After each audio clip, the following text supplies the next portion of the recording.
Excelente. Bueno, vamos a iniciar la clase del día de hoy. Vamos a culminar con lo referente al depósito mercantil. El otro día pudimos observar cuáles eran algunas de las diferencias al comparar esta figura mercantil con la figura civil, siempre hablando del contrato de depósito y de esa manera hicimos pues alguna diferenciación para que podamos nosotros identificar cuál es la razón principal por la que varía una respecto de la otra. Bueno, las características, como les he reiterado, pues hay algunas que no merecen tanta profundidad porque ya las hemos abordado en otro tipo de contratos, entonces solo lo vamos a reiterar en cuanto a su enunciado. Lo bilateral, ya sabemos, eh, participa tanto un depositante como un depositario. Oneroso porque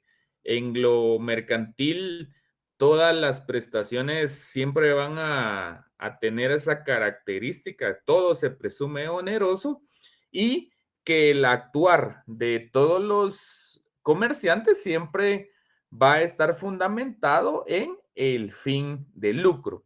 Conmutativo ofrece o determina derechos y obligaciones para ambos contratantes, en este caso el suministrante y el suministrado.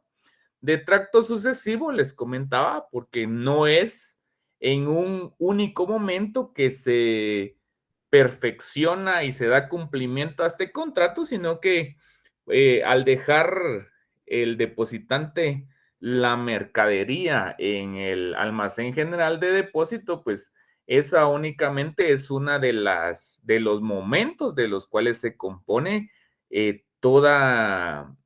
digamos, todo este funcionamiento, toda esta operación de este contrato y posteriormente, si todo sale bien, pues alguien irá a sacar esa mercadería para distribuirla, porque no es la finalidad que todos estos productos se queden de una manera perpetua o permanente en este lugar, sino que únicamente mientras se le busca un comprador o mediante se distribuye, etcétera. Ya mencionamos que esa era una de las finalidades principales de este contrato, que al conocerse digamos, la dinámica del comerciante, pues cuando ingresan esos productos no se tiene un lugar adecuado para esas mercancías, entonces es necesario que otro comerciante nos apoye brindándonos este establecimiento para conservar y guardar todo ese producto que se traiga, etcétera. Bueno, es real porque hay productos que son visibles, que tienen un valor, que tienen, digamos, un valor en el ámbito comercial, que son bienes. Y por otra parte, pues también podemos mencionar que el depositar esos bienes implica un costo y este costo por lo regular se cancela en efectivo. Entonces, a eso corresponde que es un contrato real, es decir, hay bienes de por medio. Principal, ¿por qué principal? Porque este contrato no necesita de otro contrato para subsistir. Únicamente basta este tipo de contratación entre el depositante y el depositario para que se perfeccione este contrato, para que se tenga, digamos, en cuenta o se tenga esa cobertura de la ley al realizarse esta comunicación y por supuesto toda la negociación y todo lo que se va a pactar, que ya dijimos, por lo regular, esto se da mediante digamos, un formulario, ¿verdad? Ese sería la forma en la que surge la mayoría de estos contratos. También ya mencionamos a qué se debe que se haga mediante esta forma. Entonces podríamos decir que es un contrato de depósito mediante formulario.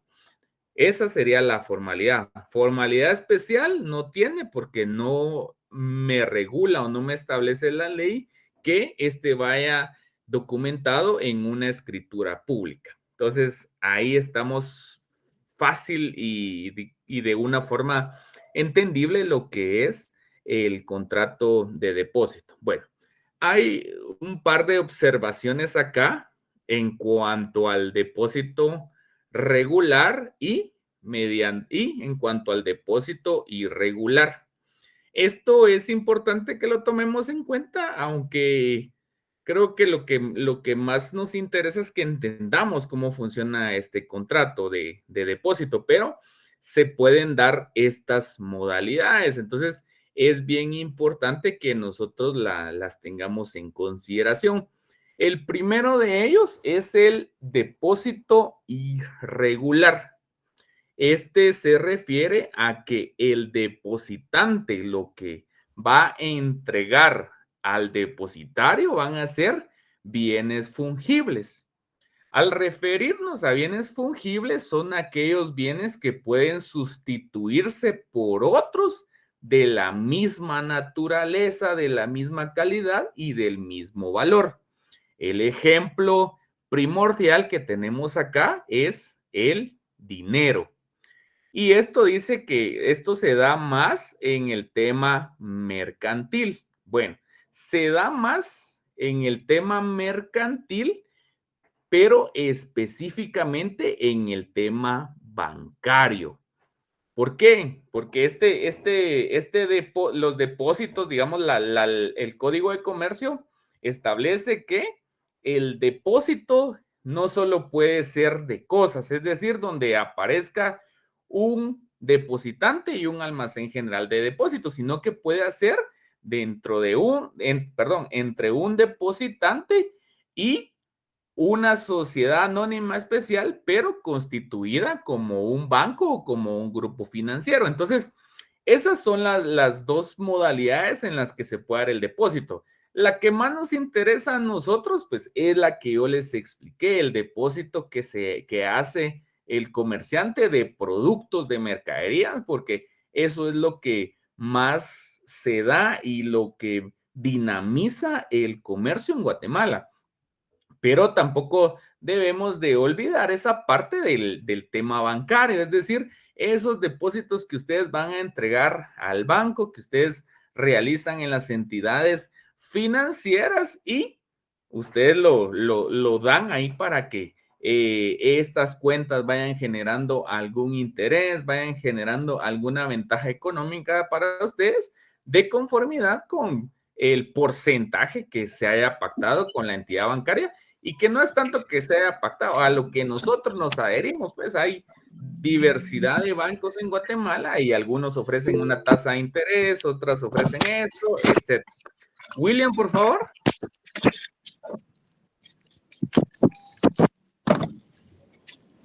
William, Universidad.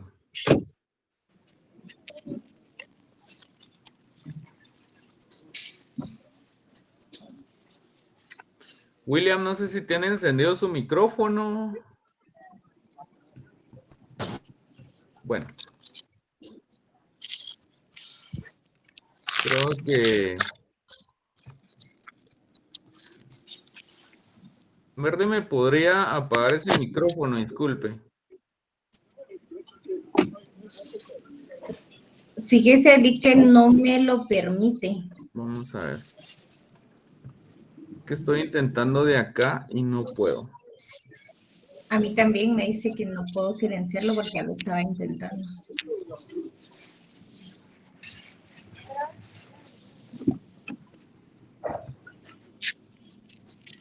Bueno, ¿quién es William? William, si está escuchando la cátedra, ¿sería tan amable de apagar su micrófono?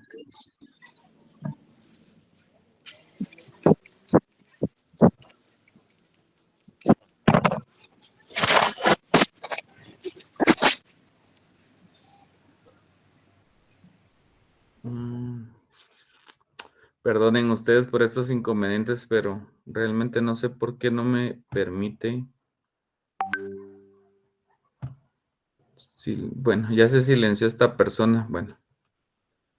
Bueno, qué lamentable este tipo de situaciones ustedes, porque de verdad esto lo que hace es entorpecer lo que estamos haciendo en este momento, que es compartiéndoles algo de conocimiento. Entonces, yo les sugiero o les suplico de todo corazón que pongan más cuidado en eso.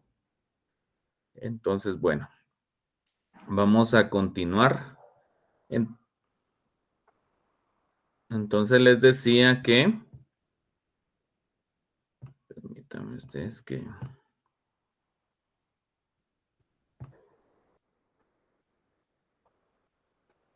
ahí estamos. Le- Bueno, les comento si les pregunto si me pueden escuchar y pueden visualizar la presentación. Sí, Sí, Lick. Sí, perfecto, muchas gracias. Bueno, entonces les comentaba que en el caso de los bancos se da este depósito, pero esto lo podemos entender de una forma más sencilla y creo que la mayoría hemos hecho este tipo de actividad financiera y entonces nosotros entregamos una cantidad de dinero. Bueno, ¿qué sucede? Cuando nosotros queremos retirar la cantidad que depositamos, pues nos van a devolver la misma cantidad. Simplemente que se va a dar una circunstancia especial. Entonces, ¿qué sucede? No le van a devolver el dinero que usted depositó. Sí le van a devolver la cantidad y de la especie de que usted le entregó, que era dinero, pero no le van a devolver los mismos billetes que usted depositó o las monedas que usted haya depositado, sino que le van a dar otro bien, pero con las mismas características. Entonces, cuando se desarrolla este tipo de actividades es que estamos haciendo referencia a que el depósito es irregular, porque estoy entregando un producto y me están entregando otro producto, pero con el mismo valor, con las mismas condiciones que yo lo entregué. Porque creo que si le entregan un billete roto a usted, usted lo devuelve, porque usted no, por lo menos no entregó un billete roto, o no se lo hubiesen recibido en el banco, o le hubiesen puesto pues alguna oposición o alguna negación para hacerlo, ¿verdad? Hay otros que pues no hacen este tipo de, digamos, minuciosidades y pues lo reciben. Bueno, entonces, ¿qué sucede? Esto dice aquí, se lleva más en lo mercantil, pero está refiriéndose más que todo al tema bancario. Bueno, ese es el irregular. Entonces, eso significa que lo puedo aplicar a cualquier otra forma mercantil donde sí se pacte, digamos, que yo voy a entregar tal mercadería y la persona me tiene que devolver, o sea, puede disponer de ella el depositario, pero me lo tiene que devolver de la misma manera. Pero esto es muy raro que se dé porque no pueden conseguir los productos de la misma manera, más y los productos vienen en una logística de importación. Entonces, por lo regular, el depositario no va a disponer de estos productos y después cómo los va a reponer para que sean exactamente de la misma calidad, de la misma forma. Pueden haber excepciones, hay casos, pero por lo regular no se da este tipo de situación, sino que lo que se pretende es que el depositario lo conserve, lo guarde y cuando ya haya transcurrido el tiempo que se estableció en el respectivo contrato, entonces se devuelvan los bienes que se depositaron. Bueno, ahora, por otro lado, tenemos el depósito regular. El depósito regular es el depósito que se da en almacenes generales. Bueno, entonces, ¿por qué menciono esto? Que este sí se da en almacenes generales, porque en almacenes generales sí el depositante lo que pretende es que se le devuelva la misma mercadería, la misma mercancía.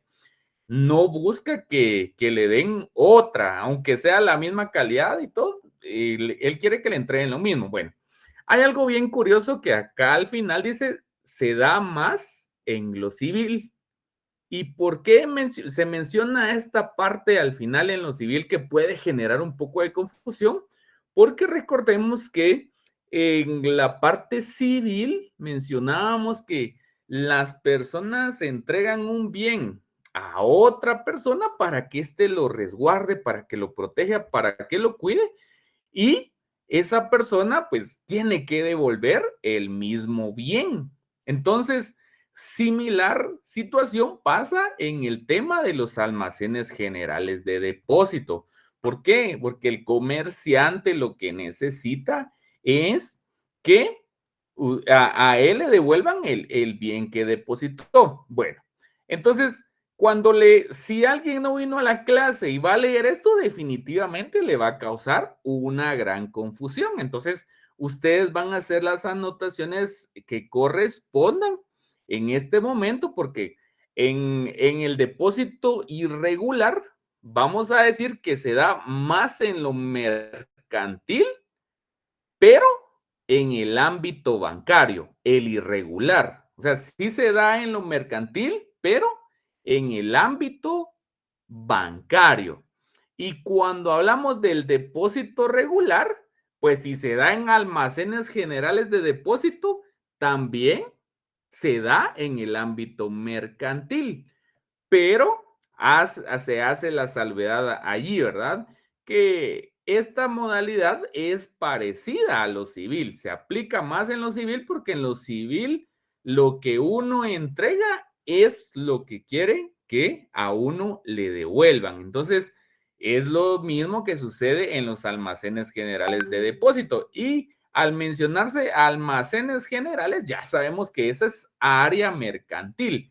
¿Y cómo lo sabemos? Porque ya tuvimos la oportunidad de leer la ley y analizamos cuál era el objeto de esa normativa y mencionaba que se regulaban los almacenes generales de depósito, que se constituían como una empresa y una sociedad especial, es decir, bajo una forma mercantil. ¿Se recuerdan de ese punto? Entonces, si aquí bien menciona que más se da en lo civil, también recordemos nosotros que eso también se da en lo mercantil.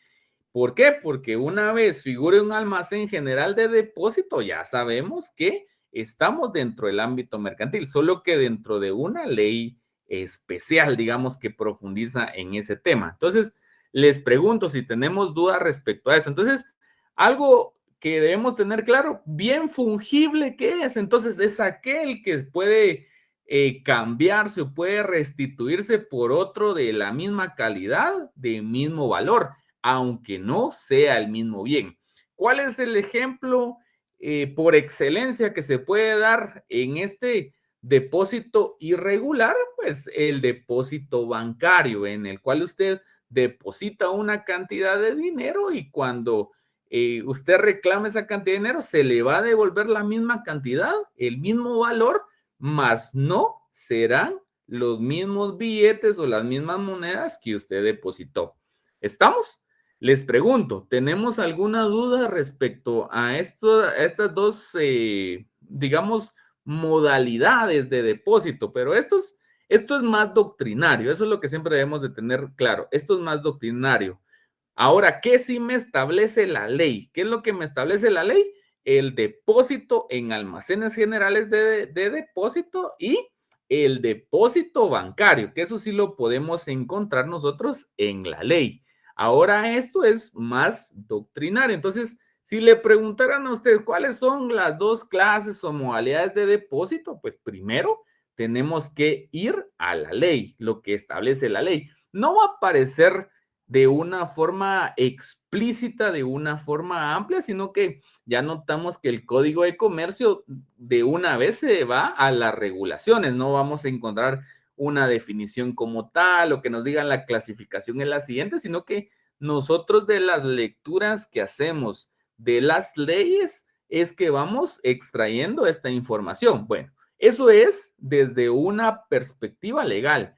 Y cuando hablamos de una perspectiva doctrinaria, entonces podemos mencionar, bueno, existe también un depósito irregular y automáticamente nosotros en bienes fungibles.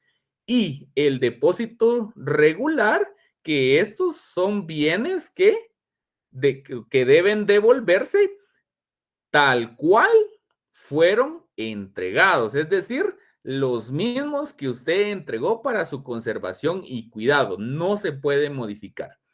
¿Estamos? Aunque sea el mismo valor o a menos que ellos lo hayan pactado, ahí podría ser la excepción, pero por lo regular no sucede de esta manera. Entonces, mi pregunta es la siguiente. ¿Está claro esta explicación? ¿Tienen alguna duda? Es el momento perfecto para plantearla.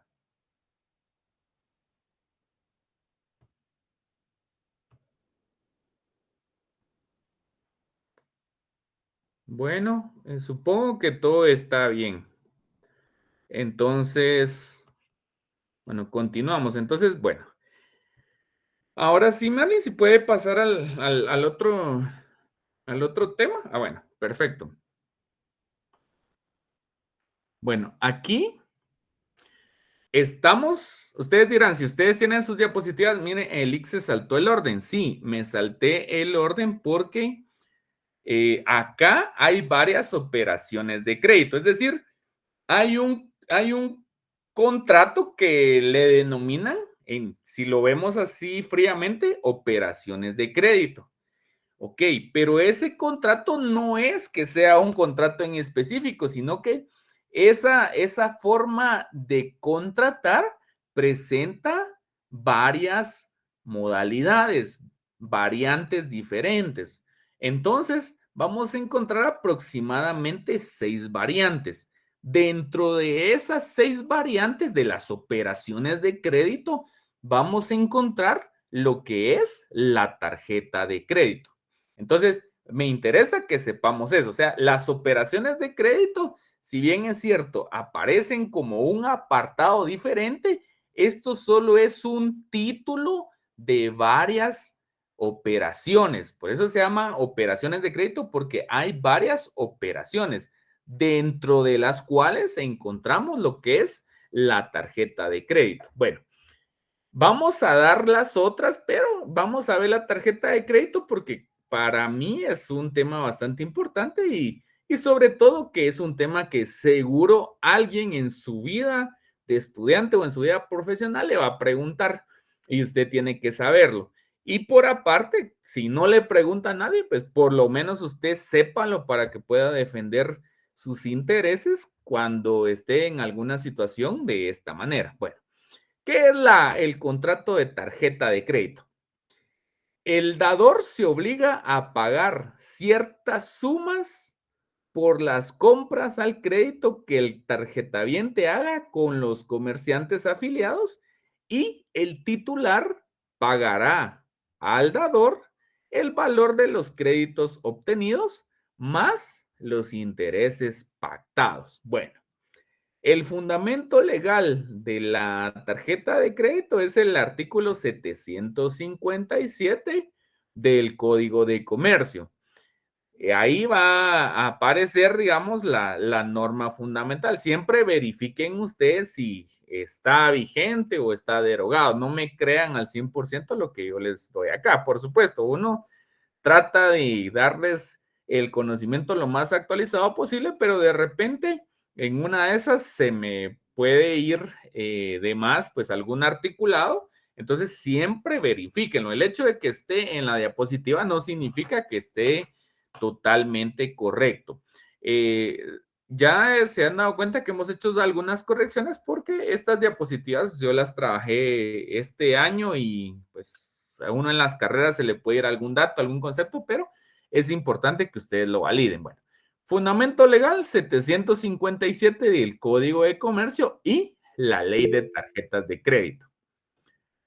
Por favor, Erika. Buenas noches, Lick. Usted dijo en una de las clases anteriores que el artículo 757 estaba derogado y efectivamente está derogado.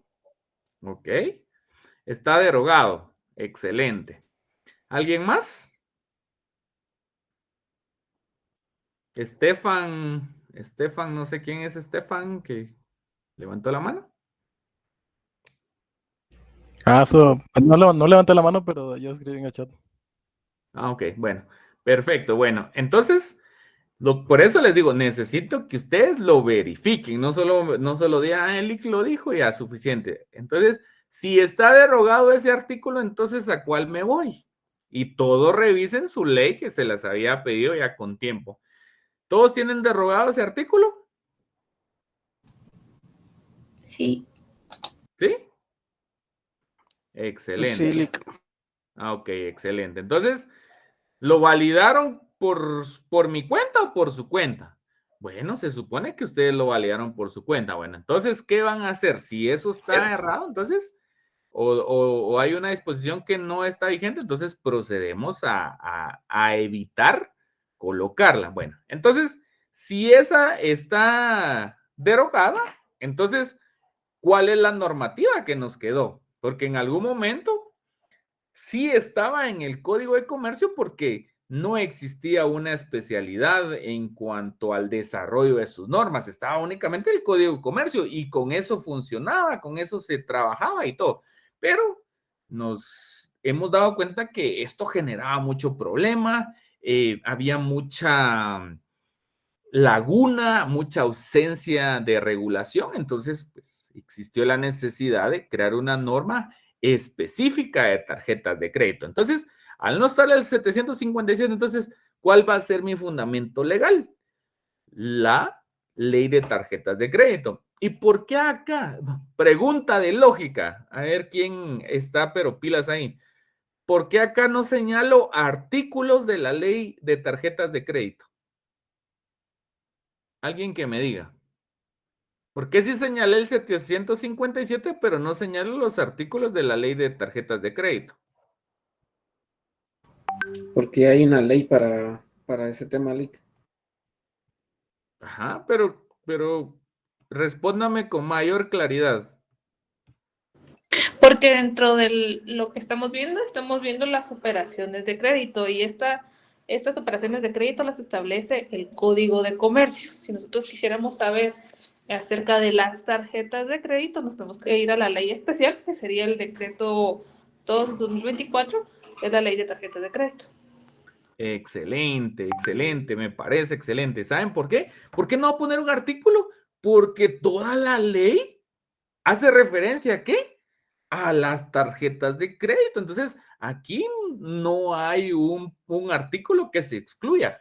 Toda la ley hace referencia a esto. Bueno, entonces, ¿qué sucede? Acá, ¿qué me indica la diapositiva? ¿Cuál es la finalidad de esta tarjeta de crédito? Medio de facilitar la adquisición de satisfactores mediante transacciones de crédito. Pasemos a la siguiente, por favor. Bueno, entonces creo que no amerita mayor explicación. La mayoría hemos usado una tarjeta de crédito y si no, pues le hemos escuchado. Bueno, ¿cuáles son los elementos personales? Que ya les dije, esta es la forma o ¿cómo les podría decir? La operación. Pero mejor no les digo operación porque estamos viendo operaciones, entonces de crédito. Entonces, esta es la fórmula para que podamos entender cualquier tipo de contrato. Elementos personales, reales y formales. El personal, el dador.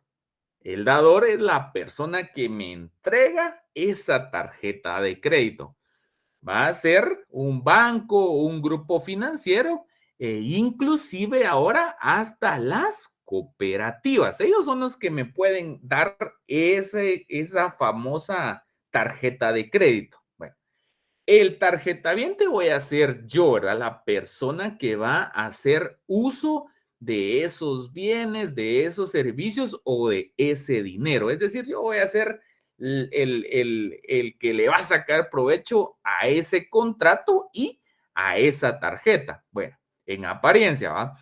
Y los comerciantes afiliados van a ser todos aquellos establecimientos que tienen de una u otra manera una vinculación con el dador.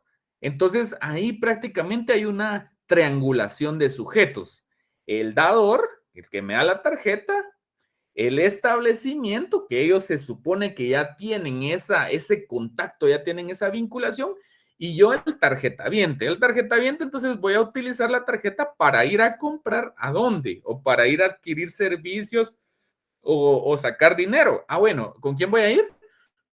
Con los comerciantes afiliados, porque ahí hay una negociación previa, ya existe una determinación de derechos y de obligaciones previamente con ellos. Entonces yo lo que voy a hacer es que voy a ingresar a esa triangulación de sujetos. Entonces ya estaba previamente el dador y el tarjetaviente, el dador y el comerciante afiliado. Ahora yo voy a hacer el tarjetaviente, es decir, el banco me va a dar una línea de crédito con determinado dinero y yo puedo hacer uso de esa línea de crédito en cualquiera de los comercios afiliados. Aclaremos, comercios afiliados. Bueno, entonces, ¿qué sucede? Yo hago uso, compro una televisión, no tengo el dinero en este momento, pero como es una línea de crédito, entonces lo que significa es que yo voy a tener que pagar esa línea de crédito, voy a tener que pagar ese bien que compré en las modalidades que me establezca el banco y en las que yo me haya comprometido. Bueno, por supuesto, no me van a dar un beneficio de gratis. Entonces, cuando yo cancele en un mes o 2 meses esa televisión o en un año, porque ahora están las famosas amortizaciones que se hacen, que entre las más conocidas creo que están las famosas bisacuotas. Entonces, al finalizar el pago, pues no va a tener el mismo costo. En apariencia sí, pero recuérdense que el comerciante no trabaja de gratis, y menos el comerciante constituido bajo una modalidad especial que en este caso es bancaria. Entonces, siempre va a haber algún recargo y sobre todo, si usted se atrasa en pagar puntualmente sus obligaciones como tarjetaviente. Bueno, ¿cuáles son los elementos reales? El crédito en sí, o sea, la línea de crédito y el pago que usted va a realizar cuando ya haya vencido el crédito o los créditos que tenga. Bueno, y eso además, ¿con qué se va a complementar? Se va a complementar con intereses si usted lo pactos, etcétera. Entonces, así funciona una tarjeta de crédito. Creo que no es mayor complicación con esto. Bueno, ¿cuál es el elemento formal? Formal, no formal especial. Bueno, ¿cuál es el elemento formal? La tarjeta. Acá es bien importante que el elemento formal, es decir, de ese código que nos va a dar esa validez y nos va a dar esa operabilidad de ese contrato es ese famoso plastiquito, ¿verdad? Ese famoso, digamos, distintivo o material plástico, soporte plástico, etcétera, que me van a dar al contratar bajo esta forma. Y el formulario. ¿Por qué el formulario? Porque acá me va a establecer la ley que este tipo de contratos únicamente se pueden hacer por escrito y definitivamente para hacer uso de este derecho que me otorga el contrato escrito, pues es la tarjeta de crédito. Bueno, ustedes me dirán, mire, Eli, que es discutible porque fíjese que yo tengo un teléfono de última tecnología y yo pago con mi teléfono. Ah, bueno, perfecto. Pues esa es una forma de que se ha aprovechado la tecnología. Es decir, usted vinculó su tarjeta de crédito con su dispositivo móvil o con sus dispositivos. E inclusive al hablar de dispositivo móvil, hasta estoy hablando de estos smartwatch, ¿verdad? Que ya algunos pues ya recogen esa vinculación que se hace con el teléfono y también la replican en ese dispositivo. Entonces, ustedes han visto algunos personajes o inclusive ustedes, como les digo, yo sé que ustedes son bien, bien provechosos con eso de la tecnología y cuando pagan en un POS, pues ya solo colocan su dispositivo, ya sea el teléfono o el smartwatch. Inclusive dicen por ahí que en el futuro nosotros tendremos adherido pues algún chip, ya sea de una forma, no sé la forma, pero que la tendremos y que ya no será necesario tener ese dispositivo, sino que dentro de nosotros ya vamos a tener esa facilidad de hacerlo, ¿verdad? Esos avances de la tecnología con la biología y hasta entramos a la bioética, que son temas de otro índole, ¿verdad? Relacionados siempre con este punto, ¿verdad? Entonces, imagínense ustedes, entonces ya ustedes no van a tener que poner un reloj, un teléfono o un plástico, sino que simplemente con su presencia. Entonces, imagínense qué tipo de tecnología. Y les puedo asegurar que eso se va a dar en algún momento porque la tecnología va con pasos agigantados y espérense lo que después nosotros vamos a quedar obsoletos y ya se imaginan, los jóvenes van a ser otro nivel. Bueno, entonces les pregunto, ¿estamos claros con este tema? Acá solo estamos viendo la parte general y la parte doctrinaria. Ahorita vamos a ver ya otro tipo de cuestiones, ya específicamente sobre la ley. Bueno, hágame el favor, Merlin, y deja de compartir porque voy a compartir una presentación. Vamos a ver, lastimosamente dejé mi ley. Vamos a ver si se puede visualizar acá. Vamos a ver, permítanme ustedes.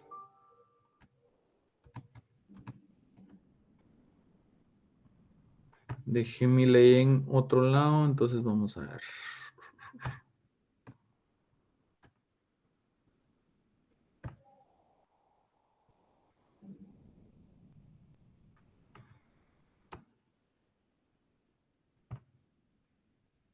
Ok.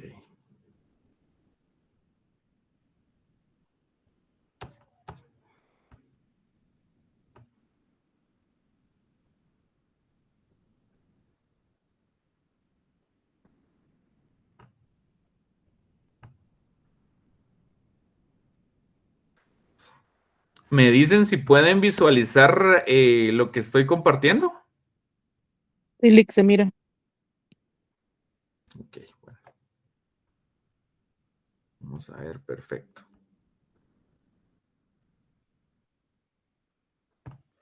Fíjense que tengo un problema con esto porque lo abrí en la misma pantalla. Permítanme.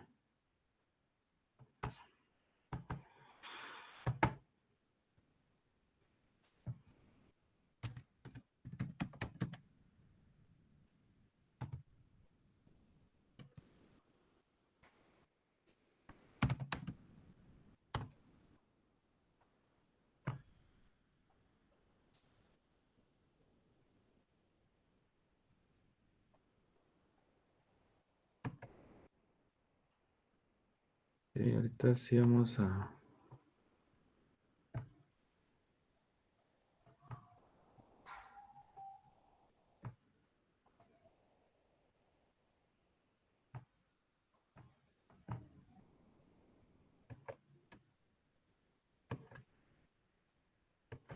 Ok, ¿me pueden indicar si pueden visualizar la presentación?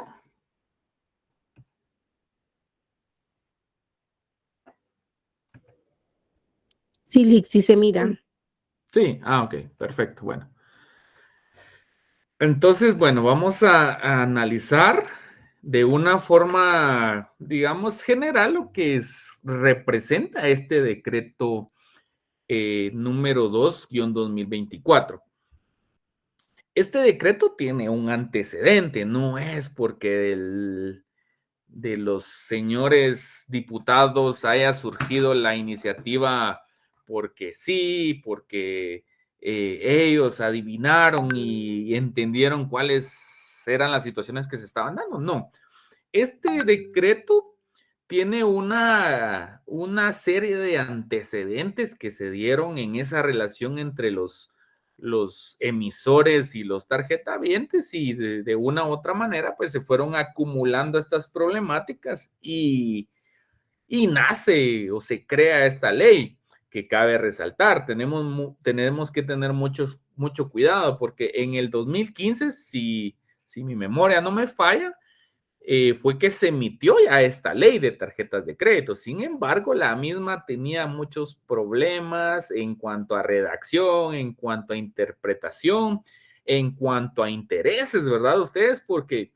resulta que los dueños de los bancos, los propietarios de estos grupos o sus representantes, pues ellos jamás quieren perder ni una sola fracción de un dinero. Entonces, ¿qué pasa? Ellos, si algo no les conviene o no les deja esa ventaja, pues van a hacer lo necesario para que eso no pase en el Congreso. Aquí les estoy hablando un poco de temas ya económicos y de realidades en cuanto a los intereses de cada grupo que está en la sociedad. Y aquí, pues, el empresario, el que tiene este capital, pues, siempre quiere seguir ganando, pues esa es la razón por la cual está dentro de este espectro comercial. Entonces, ¿qué pasa? Pues derivado de estas situaciones es que no pasa la ley, la declaran inconstitucional y no recuerdo qué otro asunto. Bueno,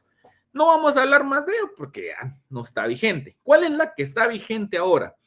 Es la ley de tarjetas de crédito, decreto 2-2024, es decir, el año pasado se emite esta normativa. Entonces, les hice este antecedente porque ustedes pueden estar revisando la ley, que es la que ya no tiene ningún valor ni efecto jurídico, sino que la que sí está vigente y la que realmente está regulando en este momento las operaciones de crédito en relación a las tarjetas de crédito es el decreto 2-2024. Bueno, ¿qué van a hacer ustedes como tarea?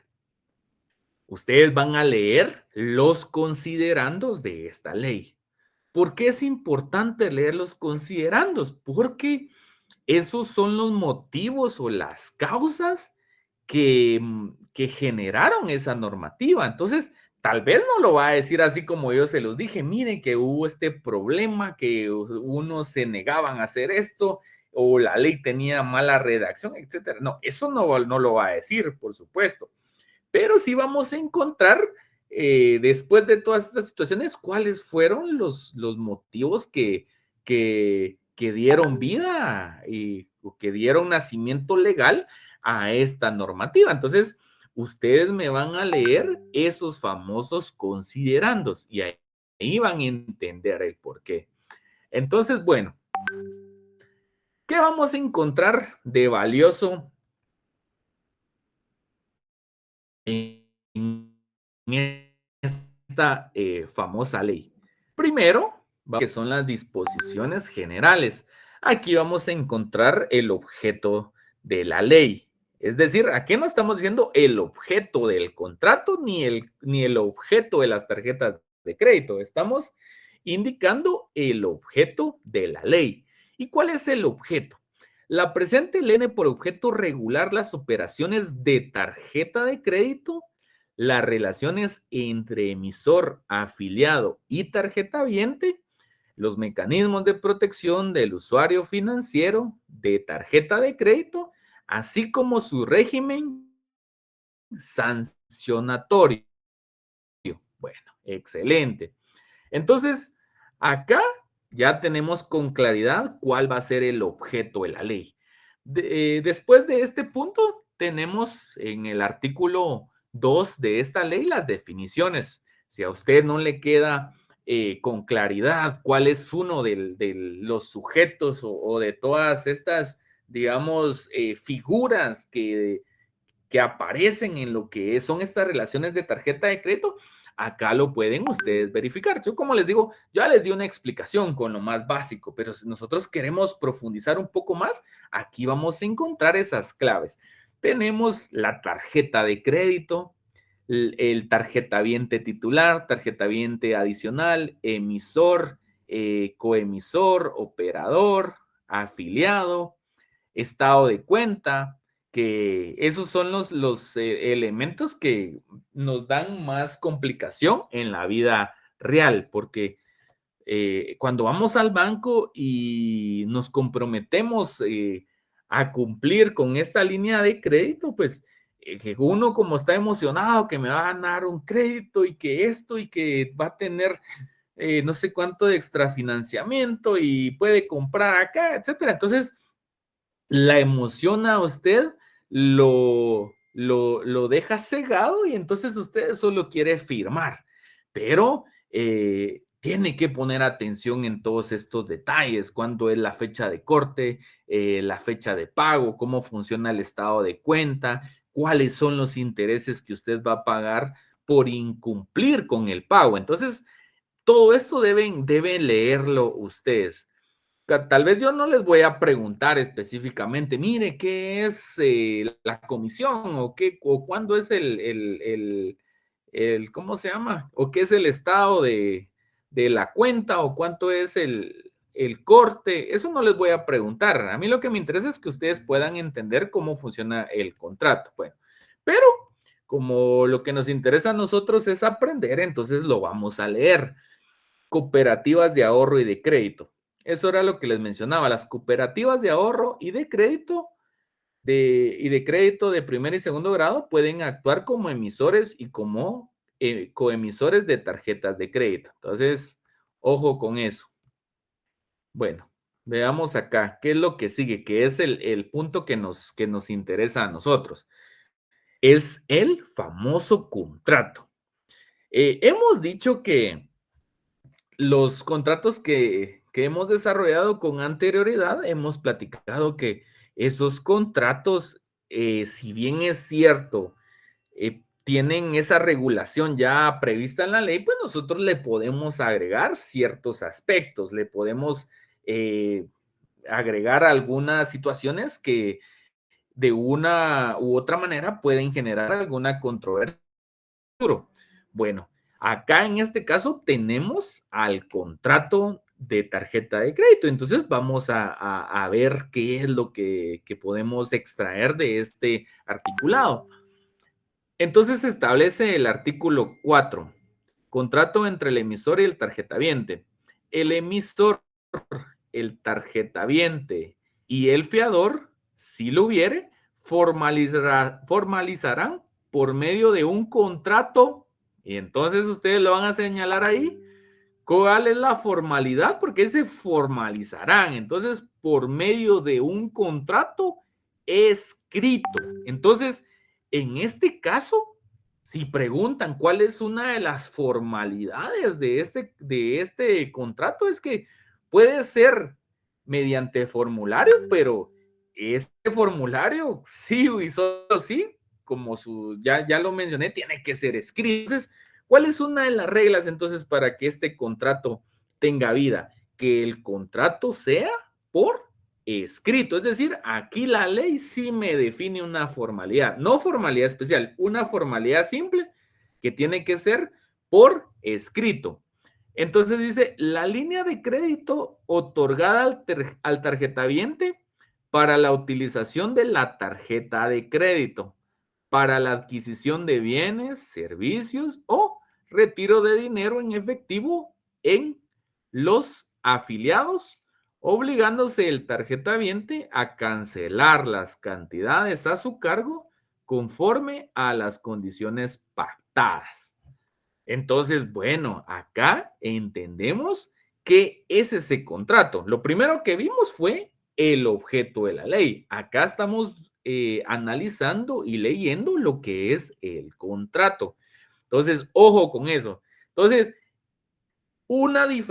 digamos, no podemos confundir ni qué es el objeto de la ley de tarjetas de crédito, no podemos confundir los elementos o aquellos puntos que dan vida al contrato de tarjeta de crédito, ni tampoco podemos confundir esos dos elementos con los elementos propios de la tarjeta de crédito. Entonces, mucho cuidado con eso. Entonces, vamos hablando de 3 asuntos, bueno, ahorita solo de 2 asuntos.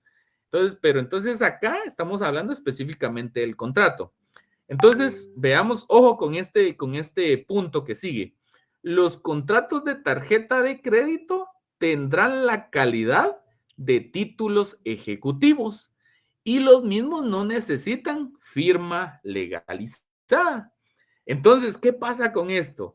Sí hay muchas ventajas para el tarjetaviente, pero previamente a esto, pues el contrato de tarjeta de crédito no tenía esa calidad de título ejecutivo. Entonces, a veces nosotros vemos las leyes y decimos, qué bueno que esto lo hicieron para proteger al tarjetaviente, a los usuarios, pero siempre hay algunas cositas que también permiten darle una ventaja a la otra parte. En este caso, al que va a reclamar un adeudo por una tarjeta de crédito. Entonces, ¿qué sucede? Antes, pues los que tienen, los que trabajan en bancos y todo este asunto, pues me van a comprender lo que les voy a decir.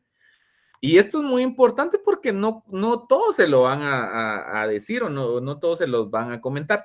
Bueno, ¿qué sucede?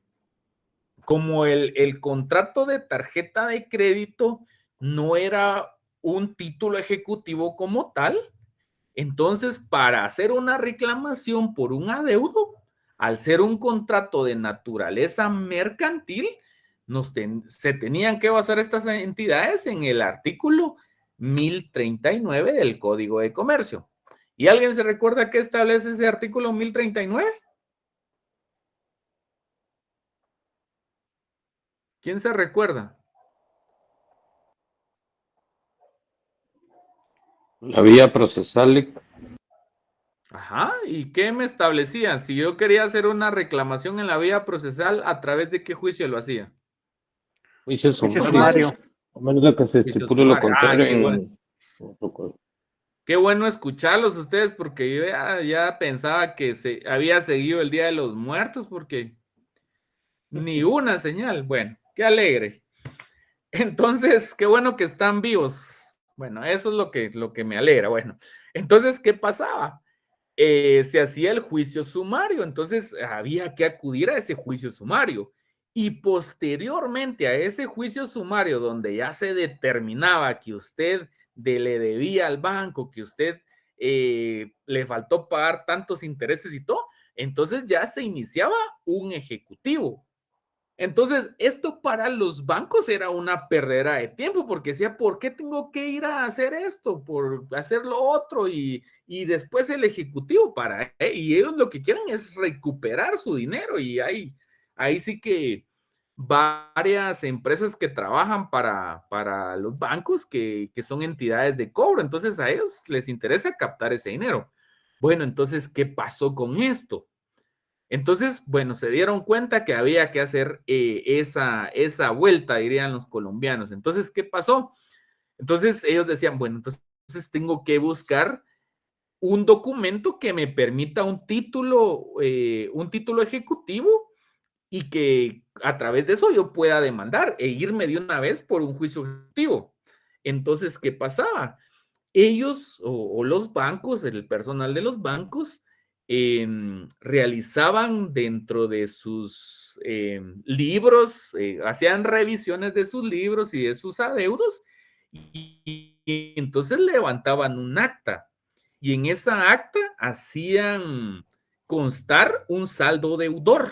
Entonces, con este documento, que era un documento notarial, entonces ya, y notarial y digamos, ¿cómo les podría decir? Contable.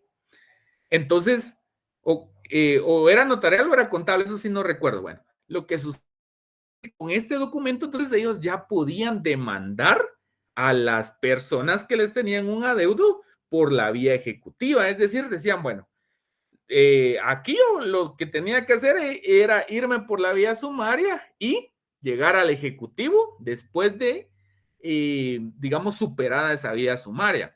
Bueno, ¿qué pasó entonces? Ellos, en su inteligencia y su astucia, pues dijeron, bueno, no, hagámoslo por medio de estos documentos y así de una vez ya no pasamos por el sumario y nos vamos al ejecutivo. Entonces, excelente. Entonces, empezaron a demandar de esa manera, ya a través de la vía ejecutiva. Pero como ustedes saben, todas las resoluciones pasan o pueden pasar a una revisión. ¿Cómo se hace esta revisión de resoluciones? Por medio de las impugnaciones, tanto ordinarias como extraordinarias. Ah, bueno, perfecto. ¿Y qué si aún superadas estas impugnaciones o estos recursos ordinarios o extraordinarios? Entonces, si aún yo no estoy satisfecho porque considero que se está violentando un derecho que me asiste, entonces yo puedo acudir a la acción constitucional de amparo. Bueno, entonces, ¿qué pasó? Al final le quedó la chibolita a la Corte de Constitucionalidad de estos asuntos. Y entonces, la Corte de Constitucionalidad establece que los bancos o los que tenían reclamaciones de tarjetas de crédito tenían que superar sí y solo sí la vía sumaria para acceder al ejecutivo. Entonces vino prácticamente la Corte de Constitucionalidad y les dice, miren, ustedes lo que están haciendo es que se están saltando un paso. Entonces, ustedes acá tienen que recordarse que el contrato de tarjeta de crédito es de naturaleza mercantil. Entonces, por lo tanto, la vía correcta que se debe o en la que se debe dilucidar este asunto es a través de la vía sumaria. Entonces, imagínense, para los bancos eso fue una gran desventaja porque decían, bueno, quisieron sacar provecho de eso, pero no lo lograron con esas sentencias y con esos fallos de la Corte de Constitucionalidad. Bueno, pero eso fue o se daba previamente a esta ley o en ese tiempo en el que la ley todavía estaba entrando en vigencia. Entonces, que ahora prácticamente lo que establece la ley es que les está dando esa calidad de título ejecutivo. Entonces, al darle esa calidad, entonces ahora sí van a poder ejecutarlo a usted como ellos lo estaban haciendo, digamos, pero de una forma incorrecta. Pero ahora, es decir, la ley también les da a ellos una facultad y una bondad de poderlo demandar a usted en la vía ejecutiva. ¿Por qué? Porque la misma ley le está dando esa vía. ¿Por qué le está dando esa vía? Porque si vemos en la presentación de la ley, establece que los contratos de tarjeta de crédito tendrán calidad de ¿qué?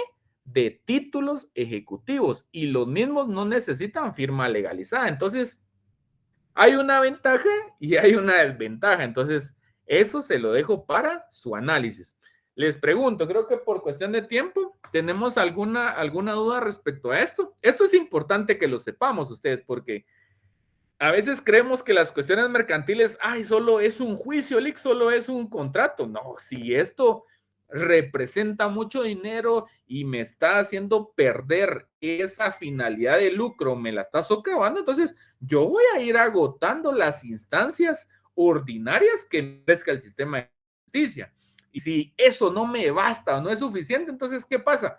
Entonces voy a tener que accionar mediante la vía constitucional. Entonces ahí ya tengo el famoso amparo y entonces ya hago el conocimiento de la máxima autoridad en materia constitucional o del tribunal que se haya organizado bajo esa forma y decir, mire, es cierto, aquí pasó tal cosa, pero este derecho se me está violentando, se me está amenazando, etcétera. Entonces yo necesito su pronunciamiento. Entonces, al tener esto, recordemos que las sentencias de la Corte de Constitucionalidad tienen calidad de jurisprudencia y al emanarse cierta cantidad de fallos, esto ya adquiere la calidad de doctrina legal. Y al adquirir doctrina legal, ya es una ley, esos fallos ya son de observancia obligatoria y tienen calidad de una ley. Entonces, les pregunto, ¿tenemos alguna duda respecto a ese tema? O si no entendieron, pues me dicen y yo con todo gusto les vuelvo a explicar.